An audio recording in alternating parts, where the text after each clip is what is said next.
hidden treasure, and that is the state of non-condition and non-manifestation. All right, and he also included in that diagram the interior aspect and the exterior aspect, and this whole process takes place, all right, by the process of the Al-Faid Al-Attas, which is the most holy, called Al-Faid Al-Attas, or the most holy effusion. All right, so we will continue now. I will read this level, which arises as a result of the most holy effusion, containing the forms of pairs of opposites. All right, remember we say that it's still at a general level. All right, al-am al-jami, right? But it is not particularized or individuated yet, but general, but they are the state of pairs already are present. Okay, so this is what he says, containing the forms of pairs of opposites, comprising all the active, necessary, and divine manifestations, as well as the passive, contingent, and creaturely manifestations. So these manifestations, if you notice, Prof always have to repeat this description, all right, of the manifestations again and again, all right, in the sense that he wants to emphasize what are the what's the nature of the manifestation. So what's the nature? He says they are active, they are necessary, and they are divine, as well as they are passive, contingent, and creaturely. So they are, their nature is of this type. All right, marks the descent, the tanazul of the ultimate reality from the degree of oneness, wahdah. All right, that would be that oneness, the absolute oneness, wherein nothing else is manifested, even though it marks the first step towards manifestation to the degree of unity, wahidiyah, wherein the inner articulations that are comprised in the unity are discernible to him as the forms of potential multiplicity. All right, so the oneness, that wahdah level, that's still absolute oneness. And then the descent of the being to the level of unity or wahidiyah. All right, here he is saying, all right, that it marks the first step, all right, towards manifestation. It is, moving towards manifestation, and that is the level of unity, moving towards. And at this level of unity or wahidiyah, the inner articulations that are comprised in the unity are discernible to him. All right, discernible to him, that means it is, you would say, made known, or you would say already, when you discern something, you can differentiate. All right, or experience, for one of a better term. So discernible to him as the forms of potential multiplicity. All right, so in a sense, it is discernible to him. All right, it's known to him. All right, that this is the beginning of multiplicity, from oneness, unity, to multiplicity. He is aware of it. Okay, and wherein the inner that are discernible to him as the forms of potential multiplicity in the degree of oneness prior to that of unity, the particular forms that must already reside therein in a state of ontological commotion are yet negated by the oneness, like the lights of myriad stars that vanish in the presence of light radiating from the sun. All right, this is from Abdul Karim Al-Jili. All right, this how he would say the description of this process. In a sense, what he is saying, all right, that beginning to into multiplicity, but he is saying that the absolute, uh, the ultimate reality, all right, which is Allah, God, like we say, who else is, but God is usually, when we refer to in a religious sense. But when you say here, ultimate reality, usually that term is used in a, in metaphysics or in philosophy. All right, because there is not yet that, you would say, not yet the discussion of the religious concept of God. All right, the concept of God in a religious context. All right, so he is saying that wherein the inner articulations, all right, is already discernible to him. He's already, you would say, aware of this state of these articulations, meaning going into a state of multiplicity, katra, manyness from oneness. All right. So here are as the forms of potential multiplicity in the degree of oneness prior to that of unity. All right, which is the wahda. The particular forms that already must reside therein in a state of ontological commotion are yet negated by the oneness. So it's already there. But Prof here is saying, all right, following Al-Jili, he is saying that it is negated. All right, this commotion. All right, this commotion in the sense that, when you are in a state of oneness, there's no commotion. You just one. And that is stillness. All right, that is how usually they describe stillness, when there is one. But now there's beginning to be commotion. All right, usually commotion is sound, related to sound, meaning, something which is noisy and confusing, but that's not exactly what it means in the sense, but commotion meaning there is more than one, right? Because one, there's nothing. There's nothing disturbing that one is still. But if there are many, all right, there's beginning that articulation, meaning that movement. And therefore, in terms of state, meaning commotion. Okay, because, let's just give a very simple example. If you are not thinking of anything, your mind is not thinking of anything, all right, it's peaceful. All right, it is, you are in a state of stillness.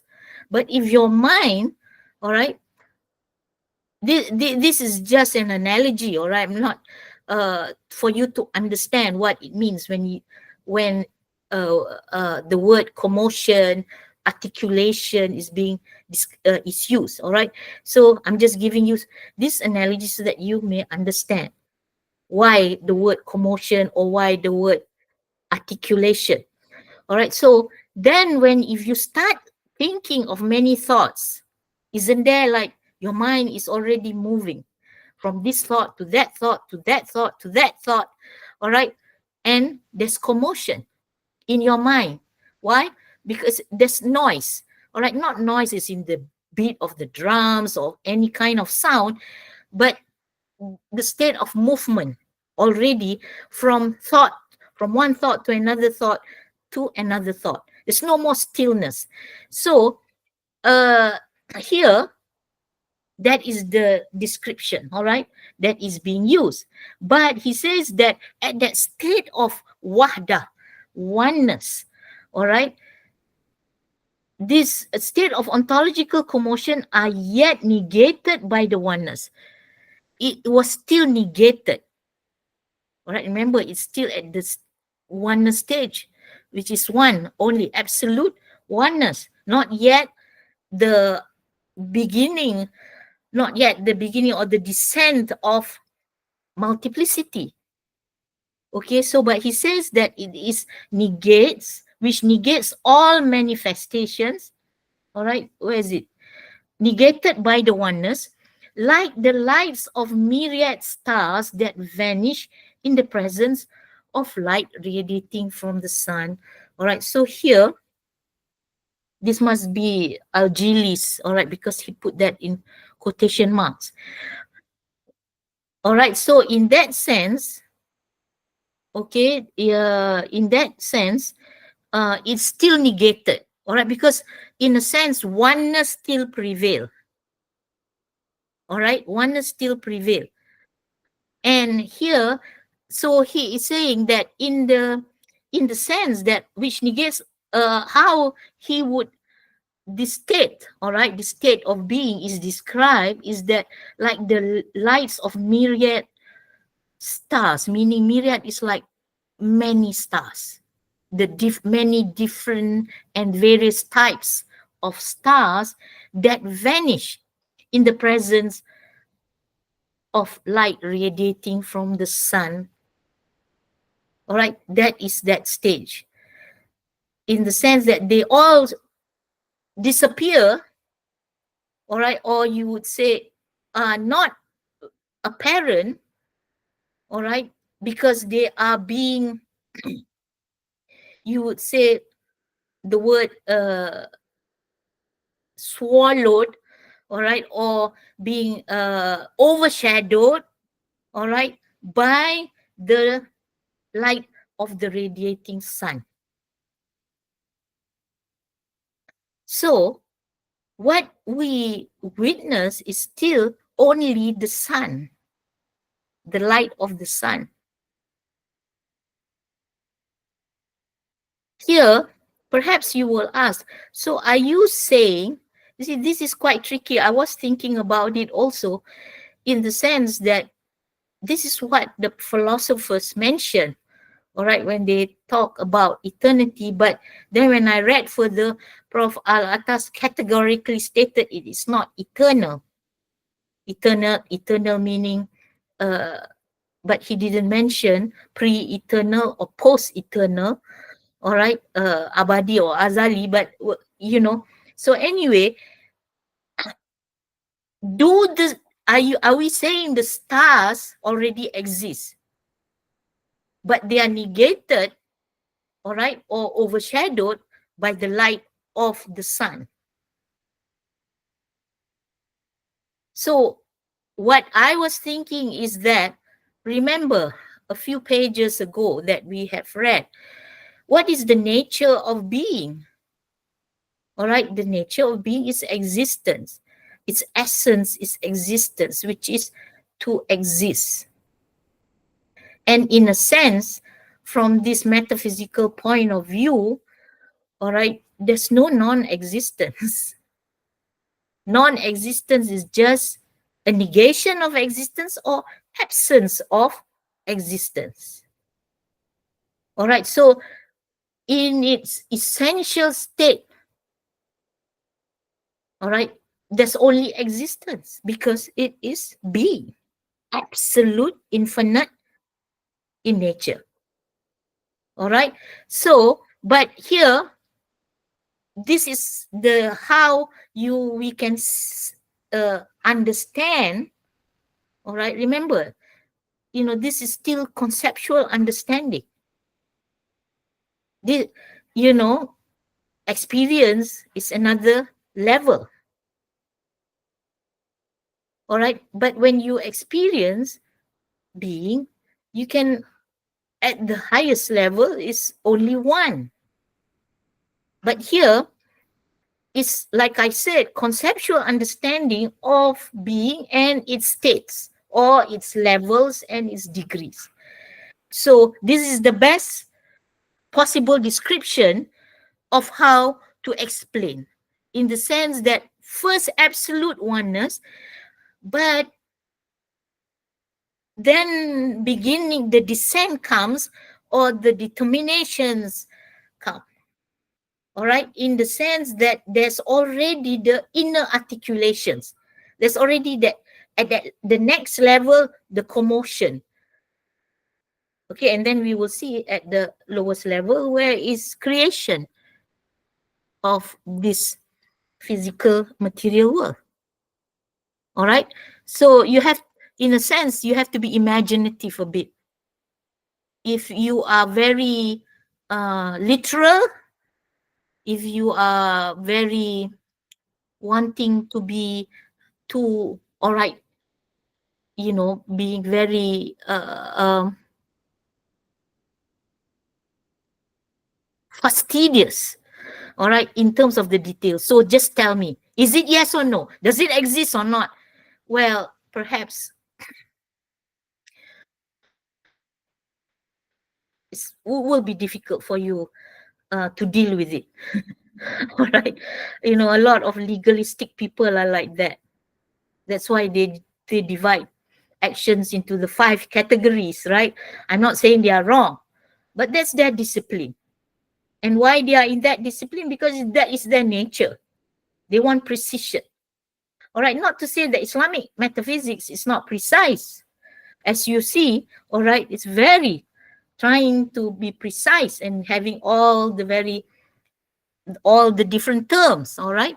But here, at this, at this level of discussion, we are saying you have to imagine, all right? It cannot be one state, even though, all right, even though the discussion is on the very levels of existence. It's not like a ladder.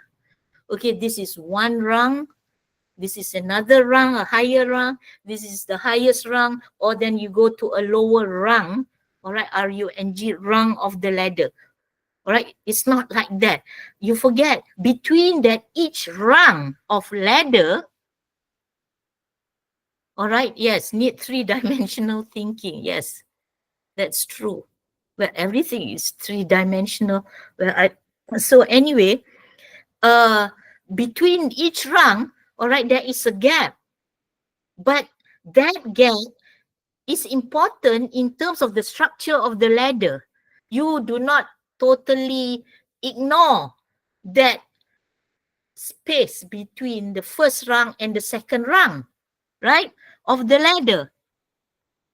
That higher rung of the ladder brings you to the lower rung of the ladder, or the lower rung of the ladder brings you up to the higher rung of the ladder.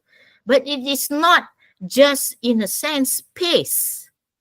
And, you know, it is, you would say, it doesn't make up of any rungs, but it is important or necessary in relation to the connection between the lower and the higher rungs, if I can use that as an analogy.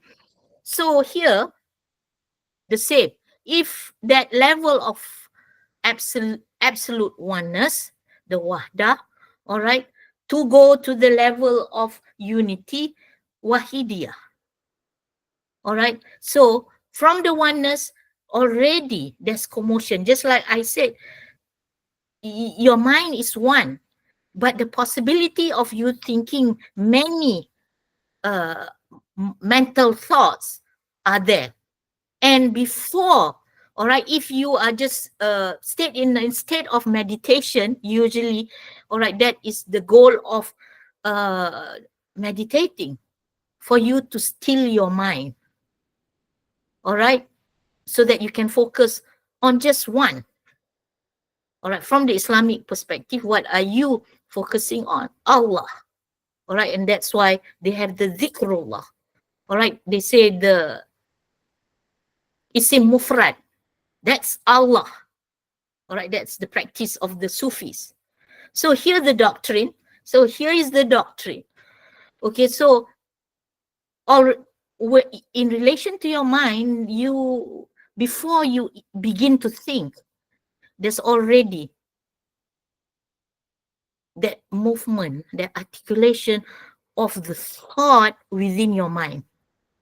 It becomes full blown, all right, when you start thinking, making connections, or rationalizing, or doing your syllogisms, all right, starting to think. That's full blown.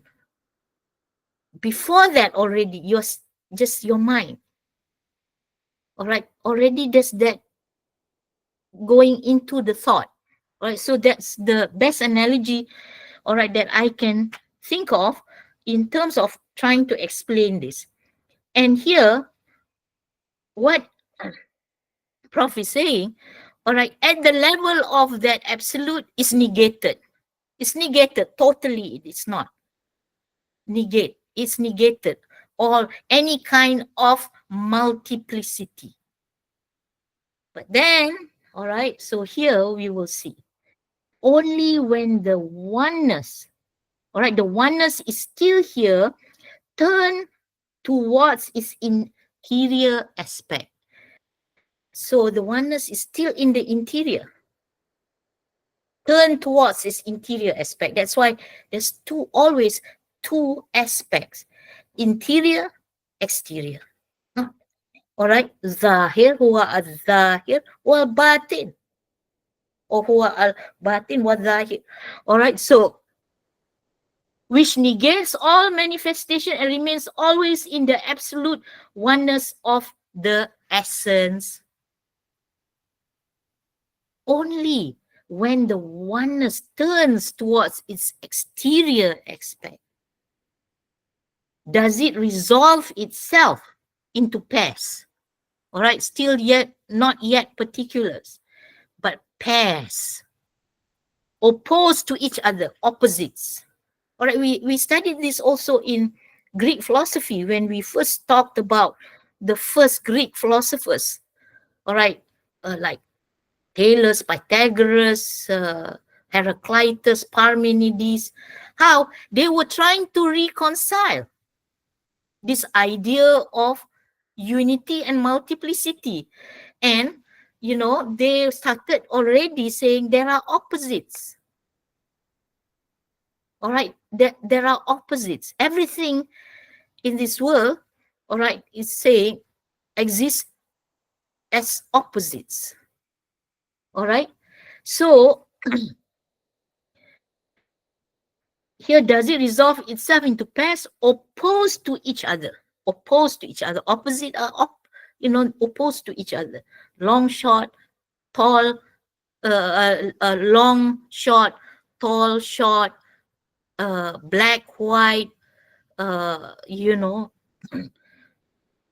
many other things, happy, misery, all right, such as the active and the passive. So here are the fundamental opposites: active, passive, necessary, contingent, divine, creaturely. These are the three fundamental opposites. From there, we can work out all the other opposites. All right, so active, passive, necessary, contingent, divine, creaturely.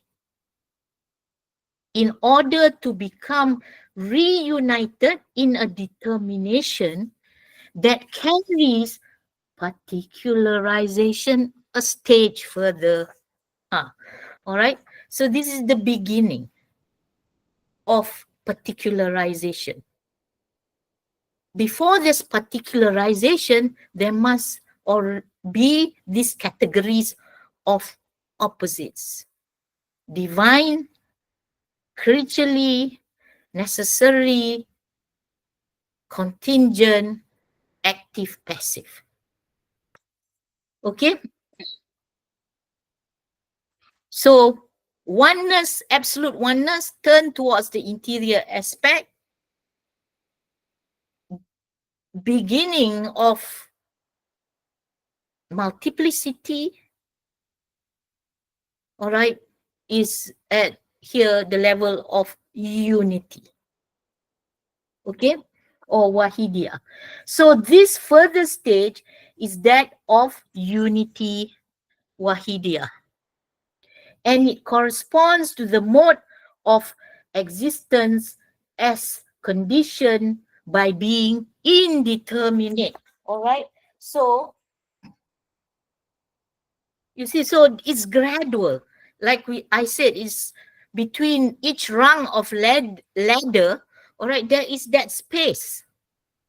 Do you say if between the rung of the second and the third, do you say it forms the second rung or the third rung?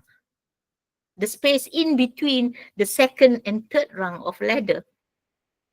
If the second rung, all right, is forms a certain state, and the third rung forms another state, so in between, which state is it in? The second or the third? All right. So that's why, all right, the scholars, all right, say that this is there are two aspects. If you can say the higher rung is the interior aspect and the lower rung is the exterior aspect of the same state, okay, of the same state. Before it goes fully to, all right, to particularization, there is that inner articulation, all right, of the possibility of or the potentiality of multiplicity. Okay, so anyway, is that and it corresponds to the mode of existence as conditioned by being indeterminate, in the sense of not being conditioned by any particularization or individuation, but free to engage itself in particularization and individuation. La bishart shai. Now you know why I had to go back to the previous chapters, all right, in trying to explain to you this. So it's already got, it is one thing, it is already, you would say, the possibility of multiplicity, but not yet particularization. All right, it's going into opposites. And these opposites are active, passive, necessary, contingent, divine, and creaturely. All right, so in a way, all right, it is gradual. It's gradual. And here it is saying, but still, why is it not particularized? Because it's still at that indeterminate state of, all right, remember, la bishar shai. That means it is still in that indeterminate state of not being conditioned by any particularization or individuation. It's still not yet a particular or not yet an individual yet. Still indeterminate. Still in a state of indetermination. All right? La bishar shai. So in his, here in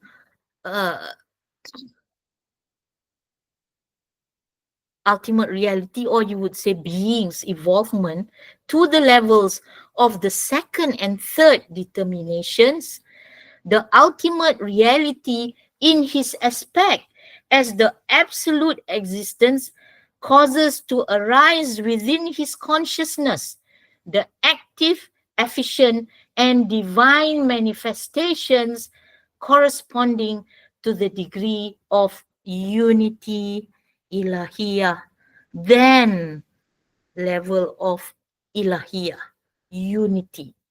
All right? evolvement, evolved. All right, so perhaps people who read might just say, oh, all right, Islam believe in theory of evolution. I already described, all right, this nuance when we use the word evolve because of the prevalent theory of evolution. But here, it is the state of evolvement. Evolve. Okay, but free to engage. Then he in his further evolvement to the levels of the second and third determinations, the ultimate reality in his aspect as the absolute existence causes to arise within his consciousness, the active, efficient, and divine manifestations corresponding to the degree of divinity, ilahiyah. All right. So at that level, divine, active, and uh, eff- uh, active, efficient, all right, necessary, all right.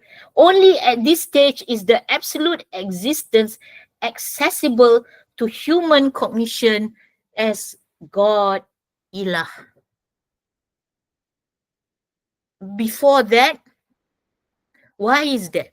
Why is it not accessible?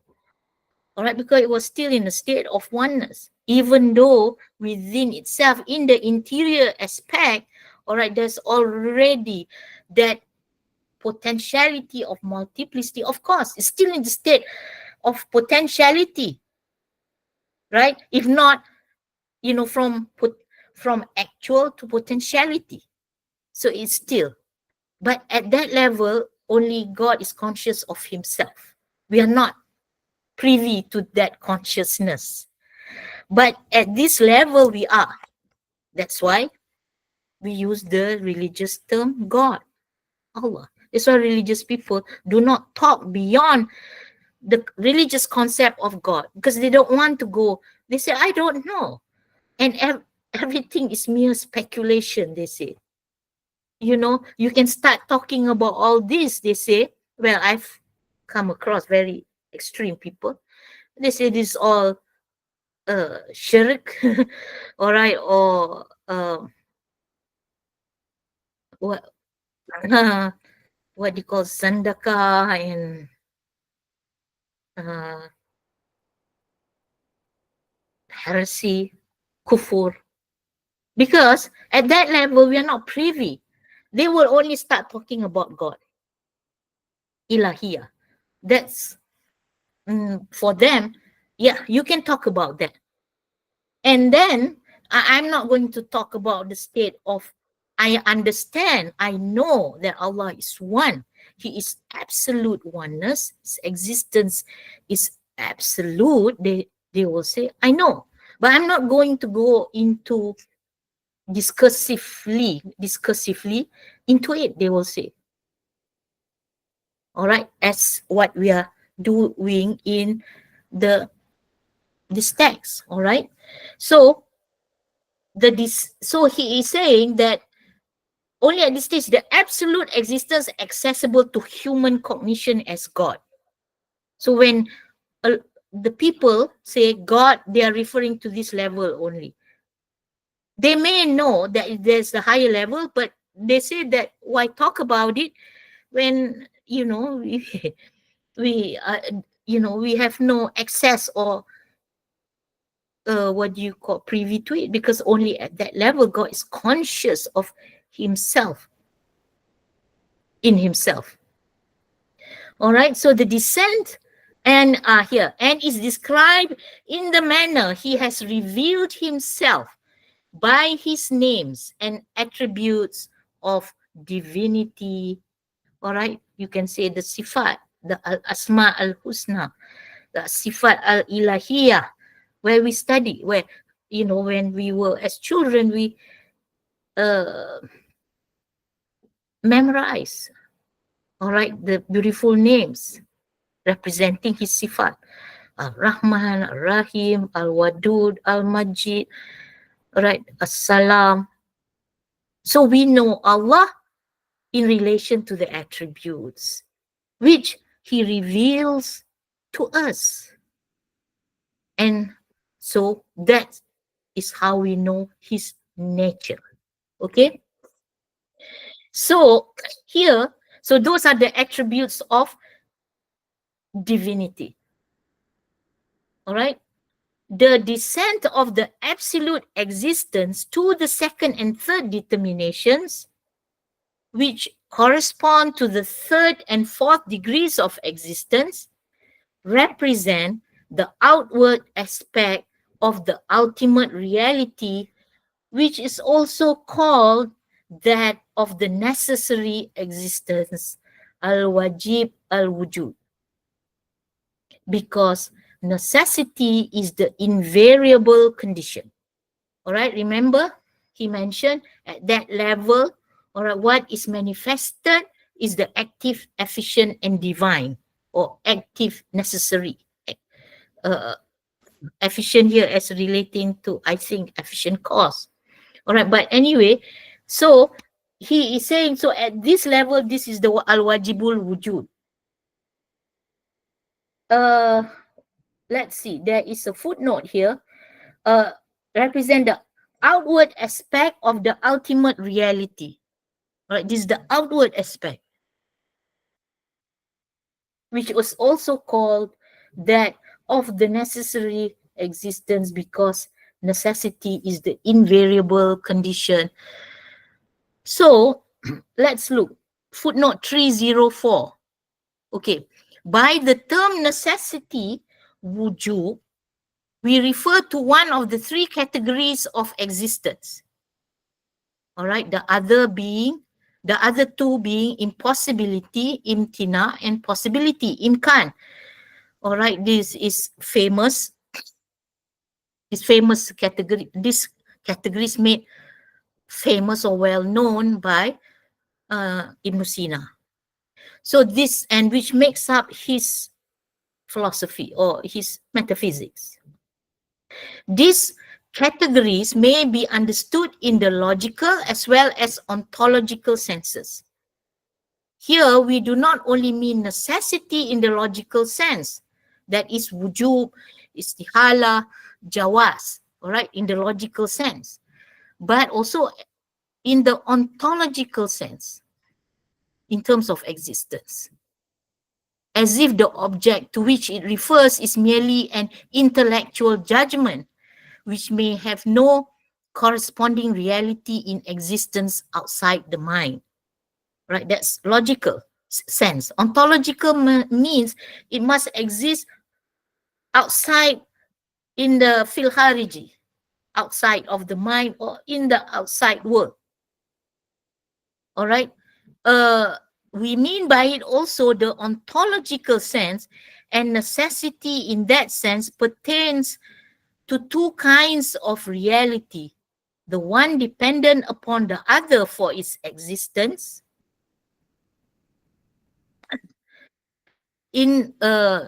Dependent upon the other. In the first case, it pertains to a reality whose existence is necessary by itself, binafsihi. All right, wajib binafsihi, and that is Allah Ta'ala, God. All right, He is necessary by Himself, binafsihi. All right, upon the pertain in the, I think I better stick to my book because I cannot follow. I need the concrete words, all right, here instead of virtually. Okay. In the first case, it pertains to a reality whose existence is necessary by itself, such as the absolute existence identified by the Quranic expression as the truth, al-haq. All right, it is the reality whose existence is not preceded by non-existence. All right, God is not preceded by non-existence. He is existence. He is being, absolute being, right? So here he says that is the Quranic expression of al-haq. It is the reality whose existence is not preceded by non-existence. Allah cannot not exist and then exist like everything else. Everything else but him only is preceded by non-existence. While he is not preceded by non-existence, he has always exists. He is existence. Okay? So, it is the reality whose existence is not preceded by non-existence. It is self-subsistent by virtue of its own essence. Qa'im binafsihi. Subsisted by his own essence. And this description points to the divine name Al-Qayyum. All right, so religiously, and we refer to this stage of by his divine name. So we call him Al-Qayyum. All right. And in terms of, for example, the Muslims, when they want to emphasize certain things or they want to get his help, all right, they'll say Al-Qayyum, Al-Qayyum, Al-Qayyum. All right. And we are calling him by that name because that is one of his names. Just like we say Ash-Shafi, Ash-Shafi, Ash-Shafi, when we want to call him to heal. All right. So it's the method, and Muslims, the generality of Muslims who believe, all right, in doing the dhikr of these names. All right. So in the second case, it permits to a reality. All right. So there are two in terms of this necessity. In the second case, all right, and pertains to two kinds in the ontological sense. The second, it pertains to a reality whose existence is necessary by other than itself, such as the concrete existence of the world of empirical things whose existence is preceded by non-existence and is made necessary by the existence of the absolute existence. So we are necessary ghair. All right. That means bil ghair. Wajib bil ghair. Necessary by the other. Bil ghair mean by other referring to wajibul wujud. Meaning we only exist, our existence is contingent only by the fact that we have been bestowed existence by wajibul wujud. Before that, we didn't exist. We were non-existent. Okay, so here's very important because we did study this in Islamic philosophy when we studied about the categorizations and the argument between the mutakallimun, all right, and the philosophers.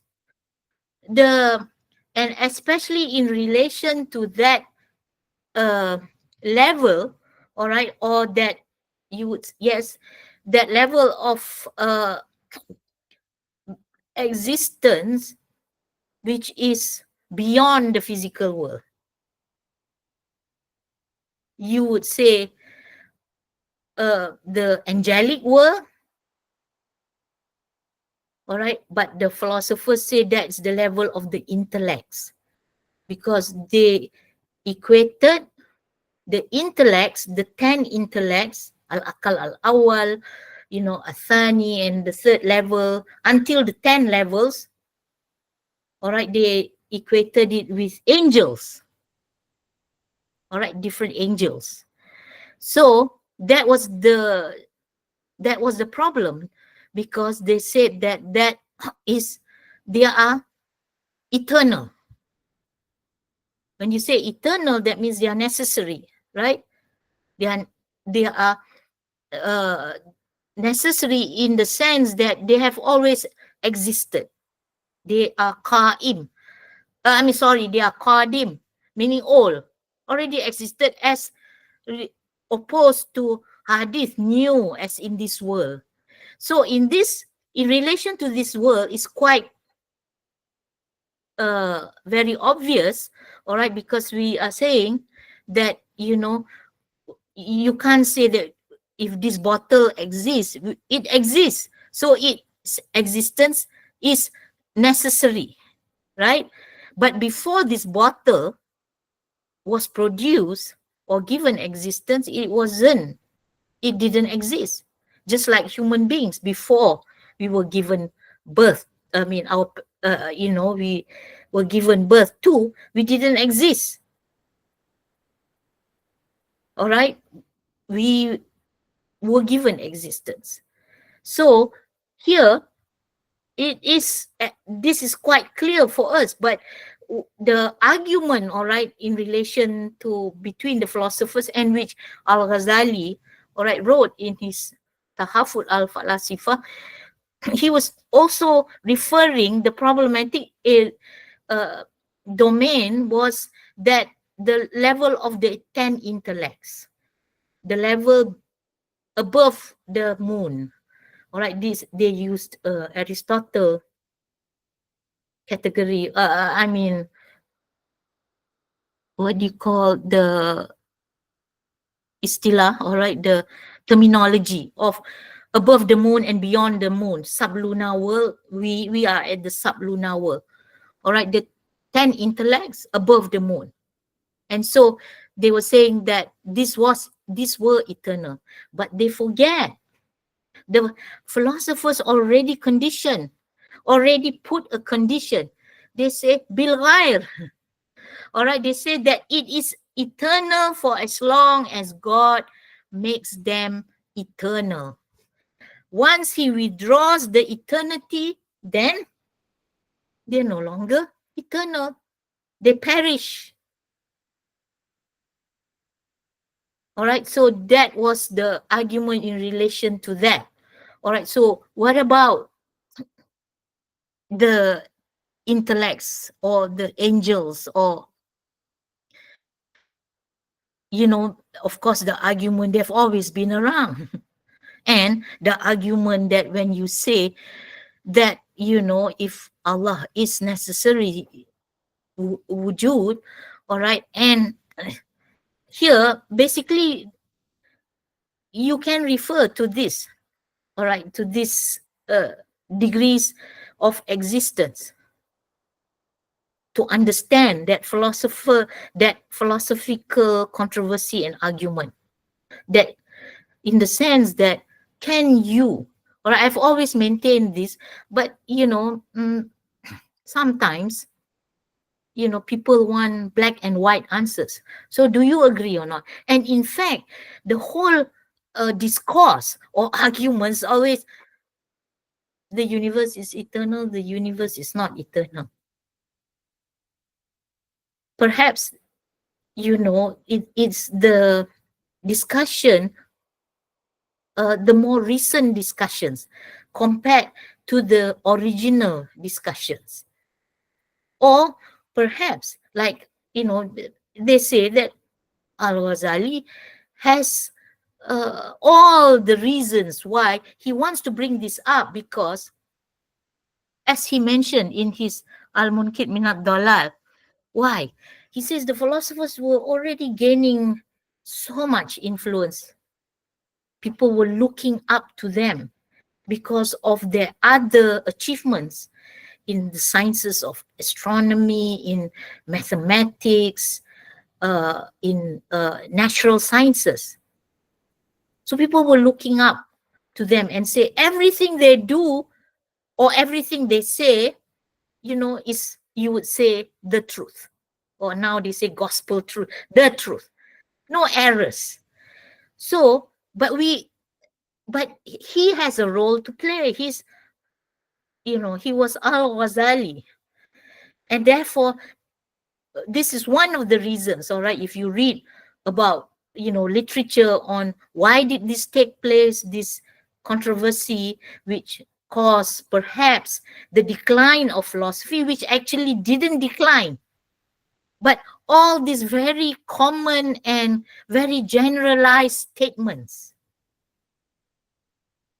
All right, so, but you say, well, Al-Ghazali, he wrote a whole book on it, trying to refute that the world is, that the world is not eternal. But here, if you go into it very, what do you say, in depth, all right, in detail, and if this is our metaphysics, all right, the philosophers do, you cannot say they are completely wrong. It's how you understand their argument. And they have already qualified. They say, Bilghair, all right, there is also necessity, but by the other. So they are saying all these levels of intellects are necessary or necessarily or eternal only by the will of God. But when you want to describe them, you will say they are necessary. But you forgot, they say, by the will of God. But the Mutakallimun, remember, I already also spoke about this. The Mutakallimun emphasize the will of God. The philosophers emphasize the necessity of God. So is it wrong if they say all these things are necessary? Here, Prof. Al-Attas already answered, even though he is not answering the specific question about the controversy between the Mutakallimun and the philosophers. It is embedded in this, all right, in his footnote here, referring to the two ontological sense of wujub. And this wujub comes at the level of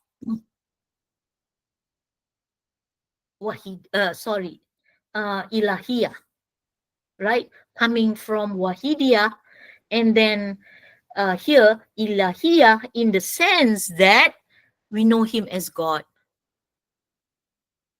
At the other level, we have no cognition of it. So here, at this stage of the chapter, all right, or the level, is that of human cognition. And the level of human cognition in the sense that we can know God's nature through his divine names and attributes. And this, he reveals himself. Okay? So if you read further on the footnotes, Prof wrote, he said, see further Ibn Sina, see further Danish Nama Ala'i, which is Ibn Sina's work in Persian, all right, and Tahafud al-Falasifa, all right, Lawami al-Bayinat Syara Asma'ul Allah was Sifat, all right. So sometimes, all right, if you are in scholarship, it's very important also the footnotes. Here he is showing to us, all right, because these texts all refer, all right, to the discussion on contingency and necessity and the arguments, right? Tahaful al-falasifa. That's why I said you can find the answer here. So if you want black and white, a bit difficult, like I say, you also have to be imaginative. All right, not in the modern sense of imaginative. All right, you have to be creative in the sense, creative. Why I say creative or imaginative in the sense, how do you conceive of the space between the second rung and the third rung, or the first rung and the second and the third and the third. All right, after that it is more you would say clearer. It's at that first, you would say first three levels or first two levels very clear because it's beyond human cognition. But we can know about it because this Urafa have explained to us. All right. I mean, have written about it. So that's why you can never, that's why some people say, why are they saying this? Why are they saying that? Different interpretations, not very clear. It's how, you interpret. But basically, it is the same metaphysical framework. That is, this is the nature of reality. This is the nature of reality or truth. No two ways about it. In the sense that,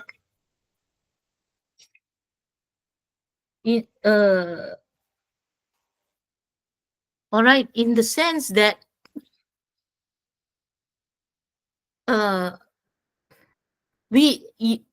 yes, this is, what was I going to say? All right, this is the reality, and we have access to it.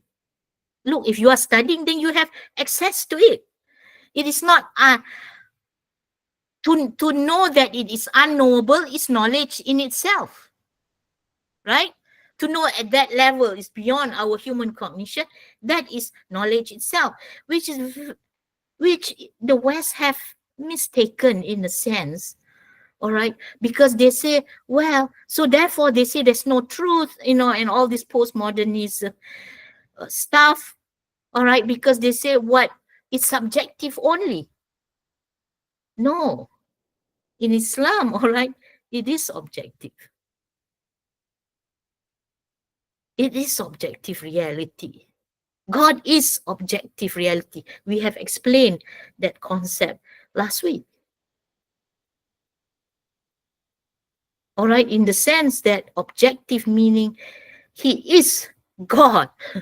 He's not an abstract concept like as in a universal. All right, you're not like, well, anyway, I won't repeat that. So, okay. So again, in the language, all right, so we have understood that.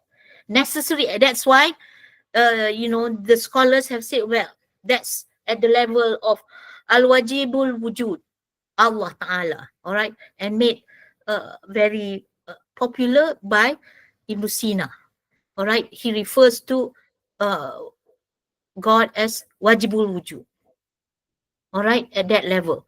So again, in the language of metaphor, the next page, 277, okay. Again, in the language of metaphor, we say that the ultimate reality, after having contemplated himself in that first mirror, all right, he already mentioned that earlier on about this majas, this level of metaphor.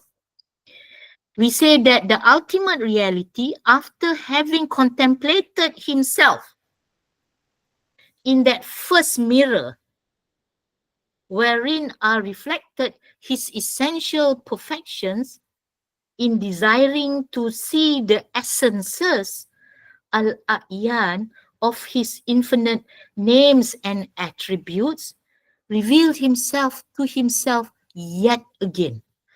So again, the mirror comes out to reveal the essences of his infinite perfections to himself, all right, to reveal to himself yet again, all right.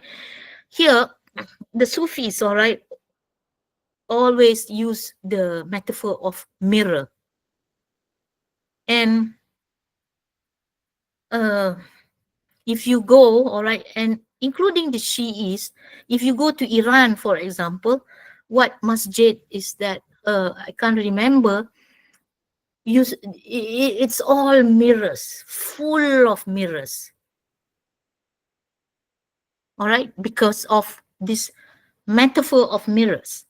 All right, in the sense, okay, in that first then in of his infinite names of names and attributes, revealed himself to himself yet again in their forms, and beheld, as in another miraculous mirror, the realities inherent in them. All right, so mirror upon mirror. How? All right, we can give an analogy. I always experience this because I'm not good in computer or IT.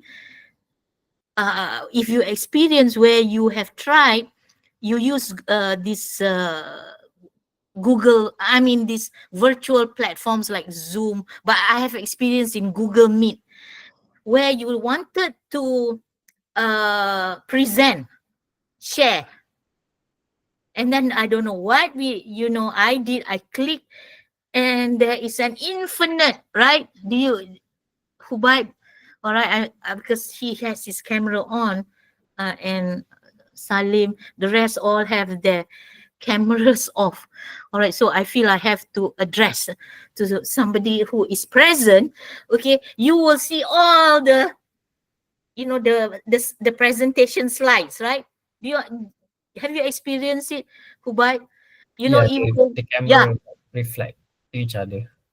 yeah, and or is that the reason the camera reflect? But you will see this thing, like going Infinite. back, Infinite and like reflection. infinite. And when you realize it, you have to keep on clicking uh the frames. It's something like that.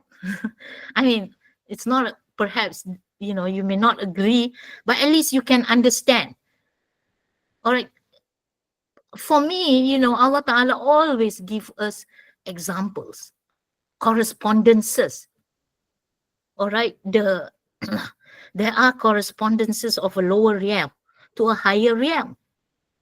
So here, all right, it just occurred to me, all right, besides, all right, where you go to a place where there are many mirrors, all right, here I have experience where you get scared. Oh, what do you do?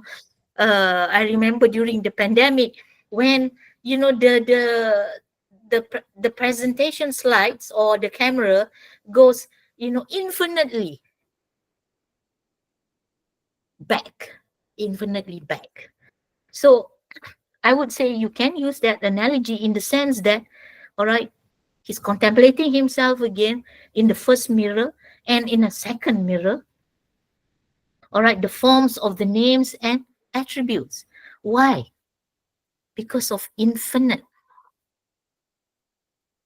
So if that example which I gave, all right, that example which I gave about this thing going back and back infinitely. So here, again, here also, his infinite names and attributes. All right, although in Kalam, we always say there's, and in other religious sciences, we say 99, 101. All right, some say, usually we emphasize and we memorize only 99, but actually it's infinite. What are being mentioned in the Quran, all right, those which are mentioned, revealed. All right, so here, but it is infinite. And then, as in another miraculous mirror, all right, the realities inherent in them. So, first, the forms. The first mirror, all right, is the form. Then the second mirror, the realities, reflecting, all right, his realities. The forms of the names are inherent in them. The forms of the names, and which is the haqa'iq, all right?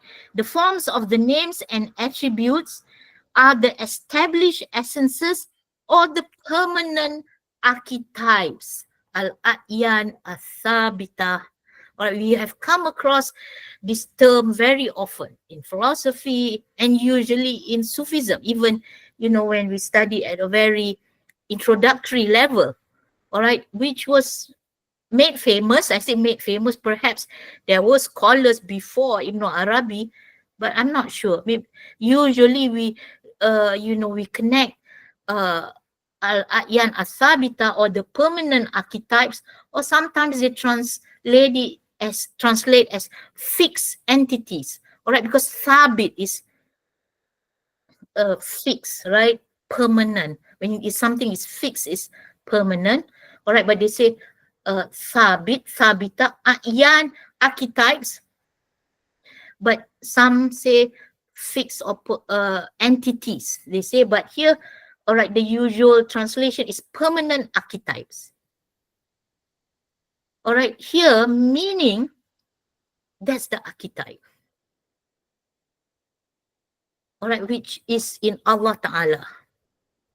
So sometimes I want to attract my students, all right, I say there is that divine, that is the perfect you. You know, there is a perfect hubayb in Allah Ta'ala.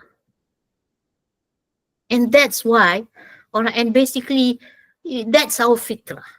That's our fitrah. What we want to achieve in this world, all right, is to identify, to be united again to that fitrah, or that perfect form of ourselves. All right, here, in the sense, that's our purpose. All right, that's what the Sufis say, in the sense that what is in God's mind, all right, or at this level, all right, at this level, which is the ilahiyah, all right, here is that because he is perfect, he knows our imperfections, but he can only create in himself the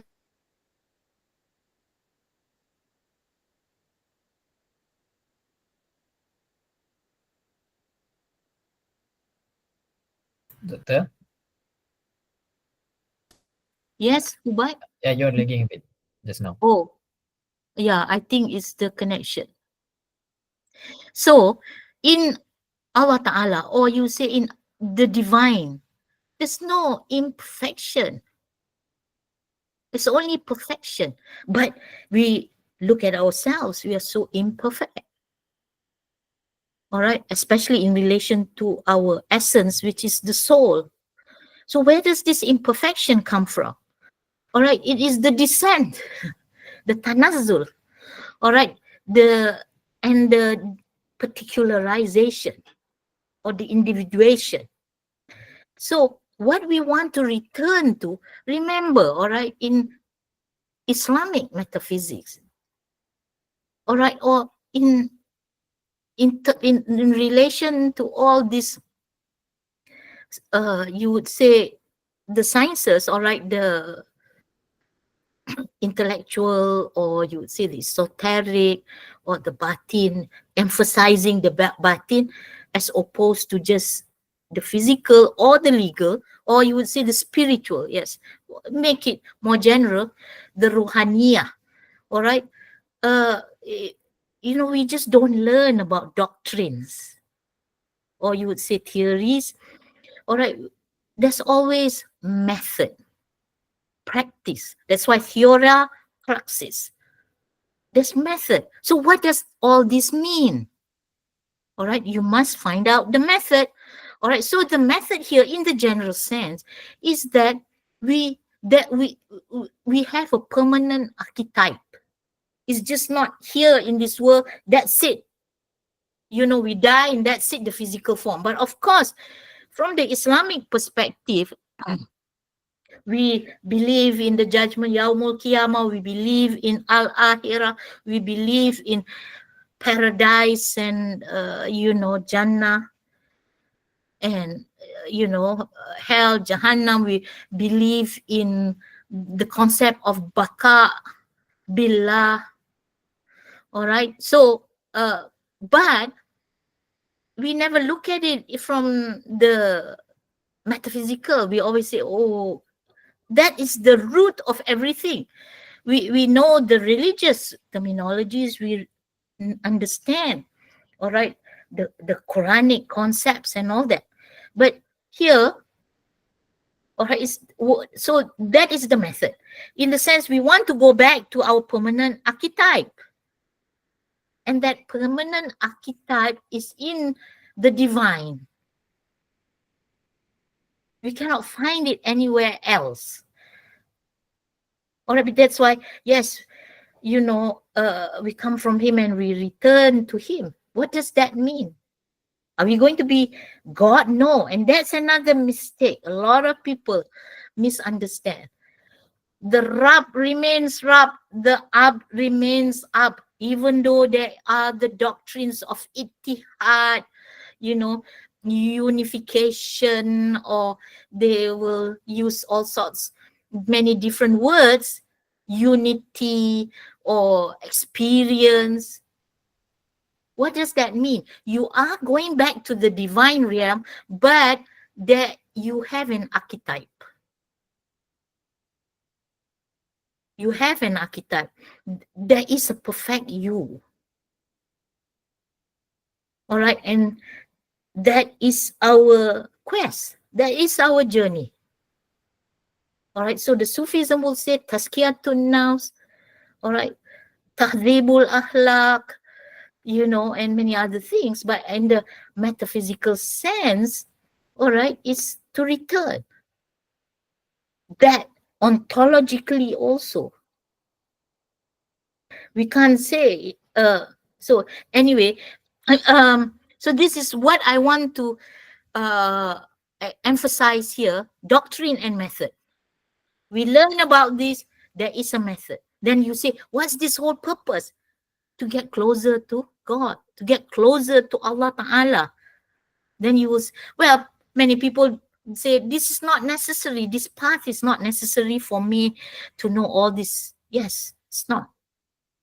It's not. But for some people, it's necessary. And these are the scholars. And that's why there is this branch of knowledge. It's for us to return to in terms of knowledge. The West, what has become postmodernism because of Kant. Because he says this is metaphysical knowledge which we cannot know. Because we can only know things in terms of how the categories of our mind, which is time, space, and matter. But can you just imagine if we are facing what the Western civilization is experiencing? All this, you know, will be scarce, will be difficult to find, will be not studied in universities, not available like in the West. And so much so, the scholars have already rejected metaphysics. What a shame. What a pity. What a misfortune. But to say that, you know, everybody needs to know this or everybody requires this, no. You can get closer to God without knowing metaphysics. You, in the sense that we are studying, all right, as a discipline with its subject matter, with its method, with its terminology, all right? That's what I mean as studying it as a science or as a discipline. Okay, so what I want to tell you is that, you know, that's our goal really. That's our quest. There is the perfect us. All right. And that perfection resides in God. So if you want to perfect yourself, or they say transform yourself, all right, transform yourself to improve yourself, to make yourself better, you have to return to God. Return to yourself, but near Him, in Him. You cannot do it here. You know, you cannot do it in the physical sense. The physical, like Al-Ghazali say, is just a vehicle. You do your ibadah with your body, with your limbs. You do your good deeds with your limbs. But what is the controlling factor, he says, is the heart or the soul. All right. So this is what this is what we are saying when we talk about, all right, the al-a'yan al-thabita. All right, then thus, when the absolute existence in his self-manifesting exterior aspect of oneness, all right, at the ontological level of the first determination contemplates himself, he is conscious of his own essential perfections.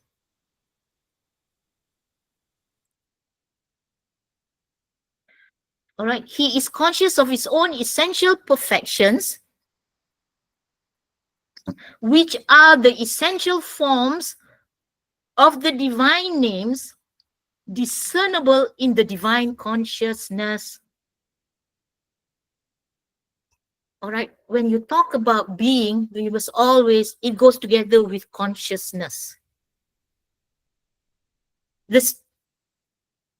What is the meaning of being when there's no consciousness? All right, so anyway, I mean, we will talk about that later, another time here in terms of consciousness. But here is important, why I brought it up, because here Prof is using the word consciousness. Thus, when the absolute existence in his self-manifesting exterior aspect of oneness. All right, when you say manifest, it must refer to exterior. Interior is still within himself. But here at the second level, all right, of the first determination, he contemplates himself. He is still at the level of himself, disclosing, contemplating and disclosing to himself still. He is conscious of his own essential perfections. Consciousness. What is being without consciousness? So therefore, the divine being is also consciousness. All right? Of his own essential perfections, which are the essential forms of the divine names discernible in the divine consciousness. Okay? Discernible in the divine consciousness. They are, as it were, ideas or intelligibles in the divine knowledge and are qualified by being permanently established and fixed. All right, you say ideas or intelligibles. All right, in the divine knowledge. Like I gave the analogy of you having a thought in your mind. All right.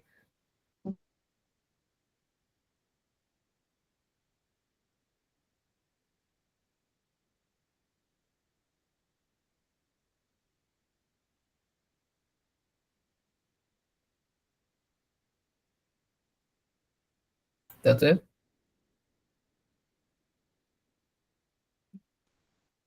Yeah, you're lagging again. Yeah. Oh, I'm sorry. You know, today I think the connection is not so stable. Is it okay? Is it all right now, Habib? I mean, Yeah, Habib, it's all right now. That's good. Habib, Hubai. Yes? Is it Yes, all it's right okay. now? It's all right now. Yes. Oh, all right. That's why just now also I had difficulty connecting. It was unstable.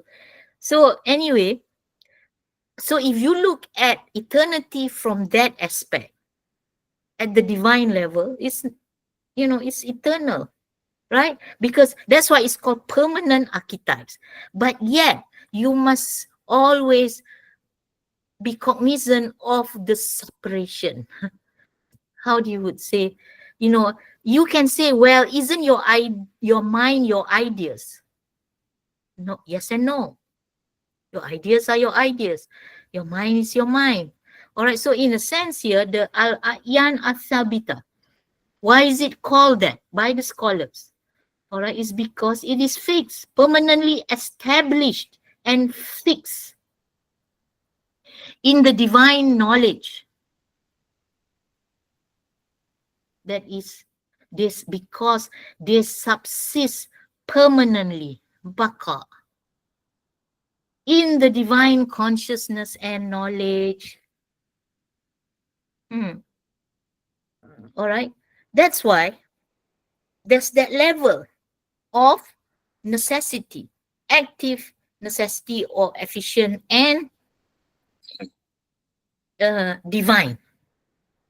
Then there's the other level, passive, contingent, and creaturely. So, well, I won't go deeper into this authorita, but there you will understand. So you can use the argument. If people say, oh, are you saying you are united in God, then what remains, they say, is just God. Well, to a certain extent, you can say that because only Allah exists. We only exist through his existence. But in the sense when you say we are not God, we are still abd, his creature. Because remember, there's the two forms, the divine and the creaturely, the necessary and the contingent, the active and the passive. All right. So they remain therein unaltered in their nature and unmoved from their interior, intelligible condition. So people may mistake. All right. I'm just putting in this short comments and explanation because there are always discussion when we have courses like philosophy or kalam or Sufism. They will always misunderstand. That's why you have to go back to metaphysics, then you will get your answers. I mean, okay, so here this is how the explanation of which they remain unaltered in their nature and unmoved from their interior, intelligible condition. Moreover, because of their being distinct from each other and of their continuance, baqa, as such in the divine consciousness, they are realities. To be sure, original realities of things whose future states are to be actualized at the lower degrees of the ontological levels. All right, so clear now. So they are fixed. So this is what you can argue. You go back. They say, Inna lillahi wa inna ilaihi raji'un. You go back to God. What does that mean? They want to understand that verse, all right? So we're going back to that permanent archetypes, which are called realities, since, all right, they're being distinct from each other and their continuance, baqa, as such in the divine consciousness. Since they are in the divine consciousness and they subsist or they continue, all right, baqa, okay, continuance, all right, Prof used the translation of continuance, baqa, as such in the divine consciousness, they are realities, they are real because they are in the divine consciousness, to be sure, original realities of things. That's why I say your real self is, you have a permanent archetype of each of us, including the general as well. All right, that one, if you go more in detail, all right, the species, and also in terms of the different qualities. All right, Plato also talks about this in his World of Forms. He says the horse, all right, in this world is an imperfect reflection of the perfect horse in the world of forms. he already, indicated that in his philosophy. All right, so that's why scholars who study Islamic philosophy after that say that, well, we took from Plato. Well, not necessarily. If that is what is the nature and structure of reality, all right, and Allah give us that capacity, all right, to know, to cognize about it, doesn't mean that we took directly from Plato, although Ibn Sina, all right, read Plato and Aristotle. Perhaps they were inspired, or inspired from Allah Ta'ala, but inspiration also, there are human agencies of inspiration, or you get inspiration from creation. Sometimes when we see the world of nature so beautiful, we get inspired when we see something which is beautiful. And that inspiration comes from the source of all knowledge, which is God, Allah Ta'ala. But there must be the agencies, all right? So anyway, so this is what I want to emphasize.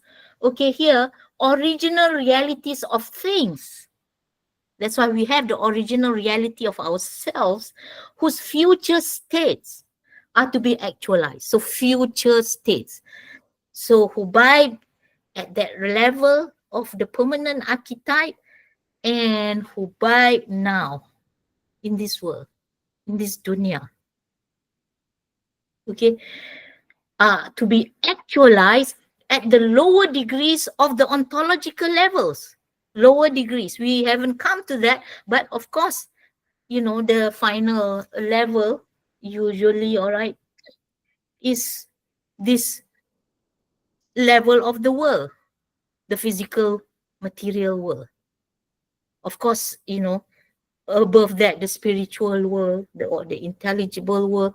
All right, so this is what it means.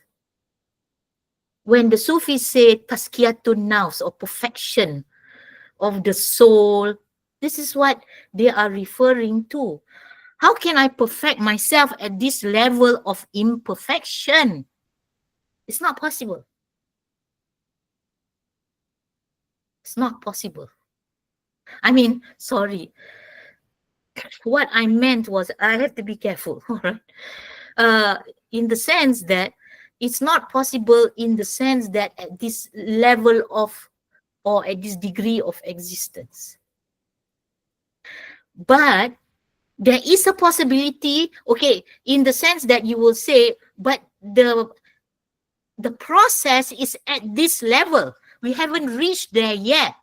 But here I keep on saying showing up, but actually it's within us. Our perfect self is within us, in the sense that, all right, and that is how we want to perfect ourselves. But that perfect self is in the divine knowledge. So then you say, how do we perfect ourselves? For example, we want to be more compassionate.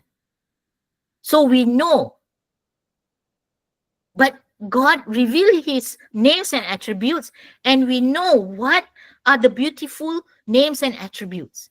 So he is Ar-Rahman. So that is the divine example, you will say. The human example will be the Prophet.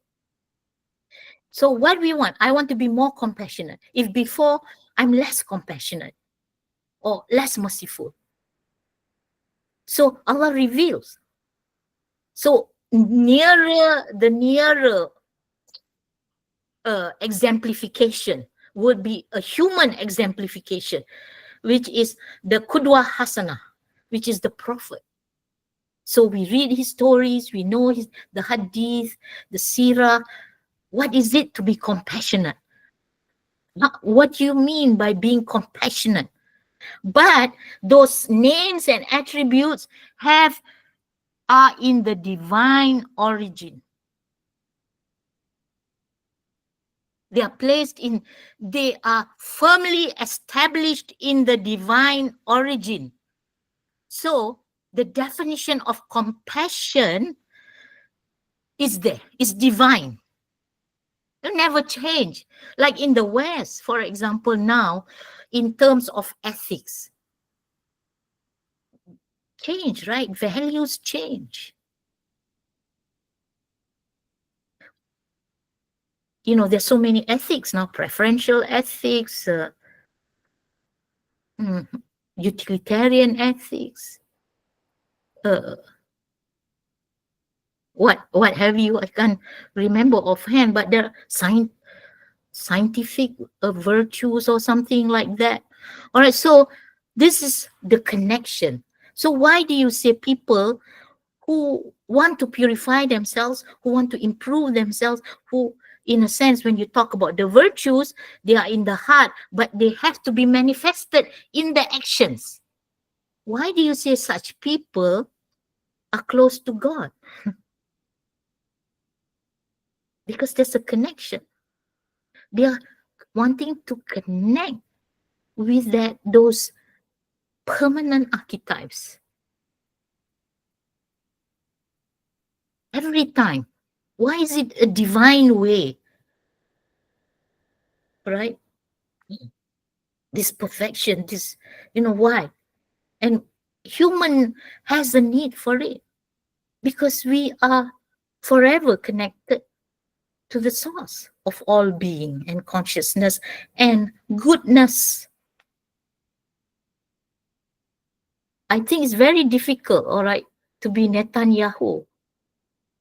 All right, I'm going to be cut off by the Jews. I don't care really. All right, not the Jews, sorry, the Zionists. The Zionists. Can you just imagine, is there an ounce of mercy in him with what he's doing? Killing people when they're taking food, killing people, killing innocent women and children, killing people when they're, attacking or bombing. It seems one person died only when they wanted to have the peace negotiations in Qatar. Driving people from their homes, destroying their homes. Where is that mercy? All right, where is that mercy? He must have put himself so far from the source of all mercy. We cannot absolutize evil, because to absolutize evil means that you negate absolute mercy. Allah is absolute mercy. So you are saying that he is at the level of absoluteness if you say he's absolutely evil. Perhaps so difficult to find a speck of mercy in him. Perhaps there's a speck. I don't know. Who does he give that speck?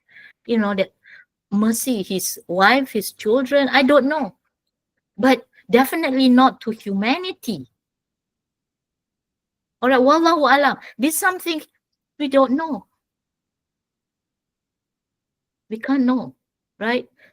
So anyway, only the absolute being will know. Okay, what? Sorry, economists define man as rational.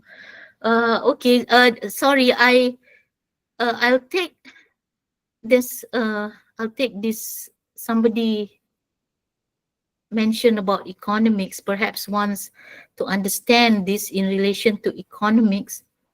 Okay, this, right, shared with everyone, right? Need three-dimensional thinking, all right, that's a comment from Afsana Rizmi. All right, salam, doctor. I've joined the class since beginning and it's been insightful. Alhamdulillah, thank you. As a student from Kuliah of Economics and Management Science, my thoughts might come from that perspectives. Economists define man as rational because men tend to maximize his own self-interest. Quran acknowledges that man is troubled by greed. So I humbly assume that greed is the reality of man. Yet at the same time, just like Doctor explained earlier, Prof. Al-Attas also uses the word fitrah in this book. My question is, which term is more appropriate in the matter of greed? Is greed the reality of man or nature of man, or both? All right. Very interesting question. All right. Yes, it's true when you say economists is rational and it's talking about self-interest. Yes, what drives us is self-interest, self-preservation. What at every when you talk about self-interest or self-preservation, it's always at various levels. All right. So if, for example, you work hard so that you can get a good job. Why? So that you can get a good uh you work hard so that you can get a good job, you get a good pay, then you can spend it on yourself and your family, right? So that's self-interest, self-preservation. Nothing bad about that. All right. And in economics is very much emphasized. All right, because they talk about these matters. All right. So Quran acknowledges that man is troubled by greed. Yes. All right. When we say we are greedy, because that's the nature. We do not know the limit of our self-interest or self-preservation. Okay, in the sense that we already have a $3,000 pay, monthly pay. But then, all right, it's not enough. Why? We want a bigger car. We want a more comfortable house, bigger house. All right, in that sense, there's nothing wrong with that also, but only if we take, all right, from elsewhere, that self-preservation goal. We take it from our time to do our ibadah. We take it from our time with our family. Those are duties. We take, like those, well, your boss will only acknowledge that you are a good worker if he sees you stay at the office until 7, 8. Well, let's not talk about his mistake, the boss's mistake. Doesn't mean somebody who stays in the office until 7, 8 p.m. is good. Right? So this is what we're saying, that that's human nature in the sense of the self-preservation or self-interest is there, but we do not know the limit. So the limit perhaps is in terms of at the level that we are, for example, in terms of our life, daily life. Like we said, we want to, we want comfortable. Okay, if we have 10 children, maybe we can have a big house. We need more rooms. But if you have just 2 children, you don't need. All right, so in that sense, we must have common sense, discernment. All right, this discernment of knowing what is good or bad. We must have a sense of knowledge of what the virtues are. So that's at that level, daily life. But greed also, all right, comes from shaitan, the whisperings of shaitan. In the sense, you will say, no, your neighbor there has a bigger house, you are small. The community do not respect you. In fact, your children need a study room, they need a prayer room. What's wrong? The shaitan will always tell us, you need a prayer room. They say, yeah, well, actually we can pray everywhere, anywhere. But he will make you say, yes, I'm good. What's wrong with having a prayer room? It's good. It's good. So you work harder. All right. So the shaitan delude you. And so you are thinking you are good. Well, I work harder because I want to build a prayer room. I want to build a mosque. Some people even have mosque in their house. Not mosque. Musalla, I'm sorry. Is it necessary? It's not. Right? So, shaitan deceive you. That's the deception. And then, of course, if you are weak, All right, you are weak. You don't have that shield, that protection. All right, which the philosophers say we must have that shield. Then we listen to shaitan. All right, and we are not objective. We believe in our own goodness. Then we start, perhaps, you work hard and you neglect your family, you neglect your religious duties and everything else.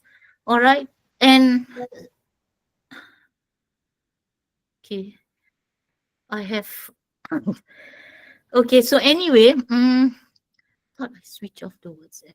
So anyway, economists define as, so that's the greed. Greed is not real. Remember, what is real? Generosity. Because that is the divine, that is the qualities that reside, which is permanently fixed and established in God. That's the only real, the realities, the really real, the haqa'iq. Greed is not real.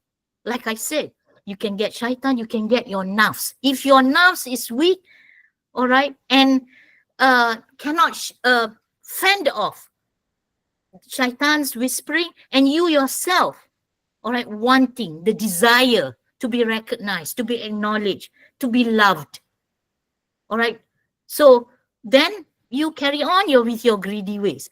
It is not a reality, greed. What is real is generosity. Karim, Al-Karim, right? And yet, at the same time, just Prof also uses the word fitra. So that fitra is to go back to that state, all right, where we reflect the divine names and attributes, where we are generous. Greedy is not part of the attributes of God. They're not part. All right, so which term is more appropriate in the matter of greed? The reality of man, in the sense, is to the extent the limited reality. Right now, all right, we have our weaknesses, and that's why we are working towards in strengthening ourselves, reducing the limitations. All right, so that's why we have methods. Of course, ultimately by the grace of Allah Ta'ala. But we must ourselves, always, like they say, to improve your generosity, always, give.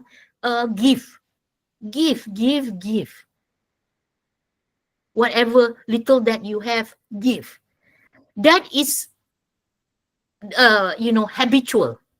We are creatures of habit. All right. So here what it means is that, is greed the reality of man or nature of man, or both? I would say nature, because of the explanation that I gave you just now. The reality of man, all right, in the sense at what level of reality. But if you want to talk about at the highest level of reality, all right, in the sense that our reality should be, we reflect the attributes of God. We should reflect, and therefore we aim to achieve that reality which is fixed in Him, but which He has revealed to us in terms of His divine names and qualities. The infinite, we are not privy to, but what as far as we know. All right, so that's how I would answer. All right, they say, well, man is by nature greedy. Well, in that sense, okay, it's not wrong to say, because we always desire. But there's positive desire and there's negative desire also, like Al-Ghazali say. We cannot cut that faculty of desire in us. He says that. We cannot. Desire, anger, the faculties. The faculties are there. But he says you can control, you can, direct. The anger must be holy anger. If somebody insult the Prophet, don't just keep quiet. You have to correct. That's holy anger.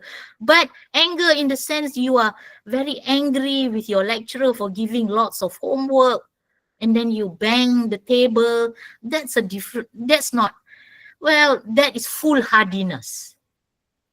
That's foolhardy. All right. So that's my answer. So greed is a human nature rather than a reality. Yes, I would think so. The reality of man, what's the reality of man? Goodness.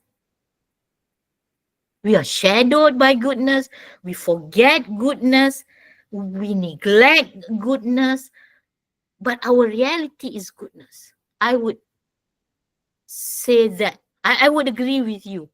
Nature in the sense like, but reality and nature, but nature in the sense of you're saying we are by nature greedy. Like, we are by nature forgetful, right? There's some scholars who say that's why we are called insan, because we are forgetful.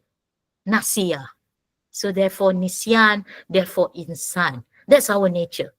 But we are not bad by nature. We are not greedy by nature. But like I have to say that self-interest is true. So you're not saying modern economics, I'm not sure. Like now, when 1% of the population owns 99% of the world's wealth, all right, that is no longer self-interest. Self-interest in terms of self-preservation, in terms of our life, the maqasid, you can reconcile the maqasid sharia with this self-interest. I mean, self-interest as in self-preservation. All right. So that's my answer. All right, Rizmi, sorry for the long answer. Okay, so I think that's about all. And since because I also want to make this study practical or useful, because we can make it very, very dry, and just talk about all the technical things and all that. But I think it would be more useful. So we will end here, and the next class we continue, all right, to the subsequent levels. All right. So, wallahu alam. Assalamualaikum. Thank you very much. Fi amanillah. Waalaikumsalam. Waalaikumsalam. Thank you, Doctor. Thank you. Thank you. Alhamdulillah. Or their internet connection is unstable.